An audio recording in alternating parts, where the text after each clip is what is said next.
ng bayan, maasahan anumang panahon.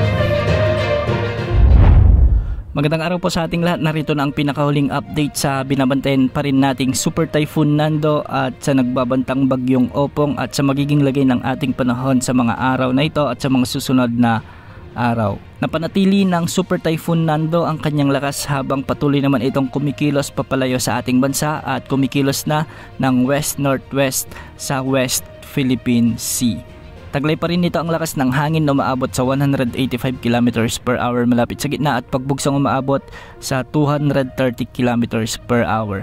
Kumikilos ito ngayon ng pakanluran, hilagang kanluran sa bilis na 20 km per hour at nakataas pa rin ang tropical cyclone wind signals sa ilang bahagi ng northern Luzon. Kaya maraming lugar pa rin ang nakakaranas ng direktang epekto ng Super Typhoon Nando, lalo na sa kanlurang bahagi ng northern Luzon o Ilocos region. Ayon sa pag-asa, sa susunod na 24 oras ay mapapanatili ng Super Typhoon Nando ang kanyang lakas habang ito ay papalapit naman sa southern China. Inaasahang tatama o maglalandfall ang sentro ng Super Typhoon Nando sa araw ng Huwebes sa bahagi ng southern China bilang Super Typhoon o kung hindi naman ay masihina pa ito bilang Typhoon category. Samantala meron pa rin tayong nakataas na weather advisory. Nasa orange color pa rin ang mga lalawigan ng La Union, Benguet, Pangasinan, Zambales at Bataan. Ibig sabihin nito, posible pa rin makaranas ng mula 100 hanggang 200 mm na pag-ulan ang mga lalawigang ito na posibleng magdulot ng mga pagbaha at pagguho ng lupa. Samantala,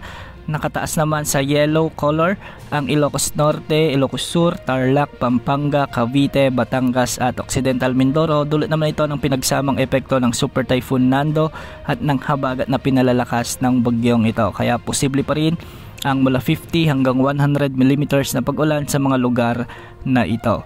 Pinag-iingat natin ang ating mga kababayan na nasa ilalim ng weather advisory o heavy rainfall outlook dulot ng habagat at ng Super Typhoon Nando sa mga banta ng mga pagbaha at pagguho ng lupa. Samantala nabuo na bilang bagyo ang LPA na nasa silangan ng ating bansa. At ayon sa pag-asa ay anumang oras ngayong araw posible na itong pumasok sa ating area of responsibility at tatawagin itong bagyong Opong. Huli itong namataan sa layong 1,075 km silangan ng Eastern Visayas.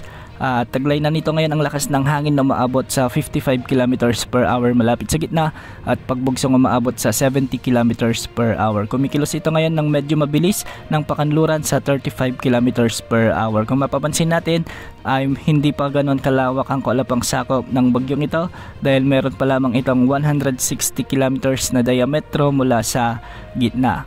Base sa latest forecast track na inilabas ng pag-asa ay mapapanatili ng bagyong Opong ang kanyang lakas pagkapasok nito sa ating area of responsibility. Bukas, araw ng Miyerkules, inaasahang lalakas na ito bilang tropical storm category hanggang sa maglandfall ito sa bahagi ng Eastern Visayas o sa may Bicol region. Ayon sa pag-asa, posible namang itaas ang signal number 3 kung sakaling lumakas pa ang bagyong Opong bilang severe tropical storm. Inaasang makakalabas na rin ito sa ating area of responsibility sa araw naman ng Linggo ng umaga. Sa mga kababayan natin sa may Eastern Visayas, Central Visayas, Bicol Region, Mimaropa, Metro Manila, Calabarzon at ilang bahagi ng Central Luzon, ay pinaghahanda na po natin ang lahat sa banta ng malalakas na pag-ulan at malalakas na pagbugso ng hangin sa mga susunod na araw dahil sa direktang epekto ng bagyong Opong.